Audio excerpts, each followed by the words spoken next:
고통의 진실, 삶은 괴로움이다.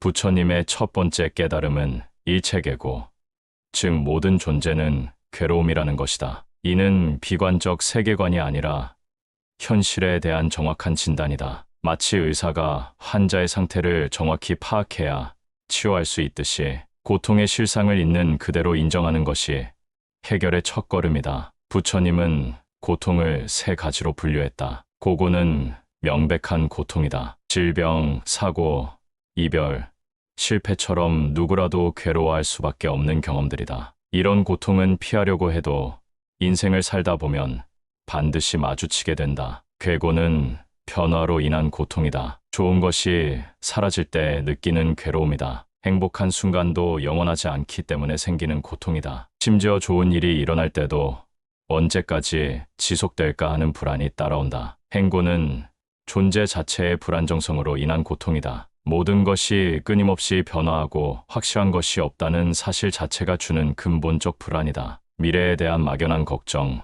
실존적 공허감, 나는 누구인가라는 정체성의 혼란 등이 이에 해당한다. 고통의 원인, 부처님은 고통의 뿌리를 가래라고 했다. 가래란 목마른 사람이 물을 찾듯이 무언가를 간절히 원하는 마음이다. 현대어로는 집착, 욕망, 중독이라고 할 수 있다. 가래는 세 가지 형태로 나타난다. 요괴는 감각적 즐거움에 대한 갈망이다. 맛있는 음식, 쾌적한 환경, 편안함에 대한 과도한 추구다. 유해는 존재에 대한 집착이다. 영원히 살고 싶고, 인정받고 싶고, 기억되고 싶은 욕구다. 명예욕, 권력욕, 불멸에 대한 욕망이 여기에 해당한다. 무유해는 소멸에 대한 욕망이다. 극단적 허무주의나 자기 파괴적 행동으로 나타난다. 때로는 고통스러운 상황에서 벗어나고 싶은 도피 욕구로도 나타난다. 중요한 것은 가래 자체가 문제가 아니라는 점이다. 욕구는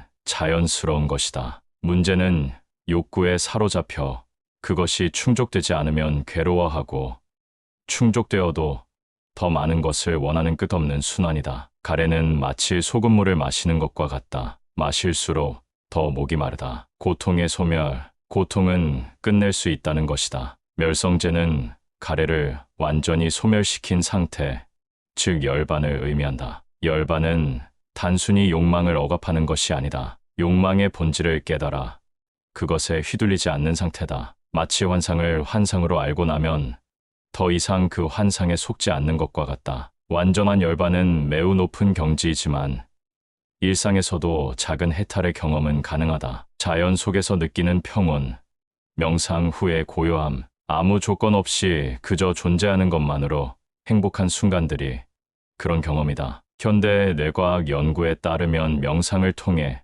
실제로 뇌의 스트레스 반응이 줄어들고 행복 호르몬인 세로토닌 분비가 증가한다. 또한 자기 연민과 타인에 대한 공감 능력도 향상된다. 중요한 것은 이것이 현실 도피를 의미하지 않는다는 점이다. 세상을 등지고 산속으로 들어가는 것이 아니라 세상 속에서 살되 집착하지 않는 것이다. 일을 하되 결과에 매달리지 않고 관계를 맺되 소유하려 하지 않으며 계획을 세우되 계획에 집착하지 않는 것이다. 고통 해결의 길, 마지막은 실천 방법이다. 팔정도를 통해 고통에서 벗어날 수 있다는 것이다. 팔정도는 중도의 길이다. 극단적인 쾌락도, 극단적인 고행도 아닌 균형 잡힌 삶의 방식이다. 부처님은 6년간 극단적 고행을 했지만 깨달음에 이르지 못했다. 그 후 적당히 음식을 먹고 몸을 추스른 다음에야 깨달음을 얻었다. 이 경험을 통해 극단을 피하고 중간 길을 가는 것이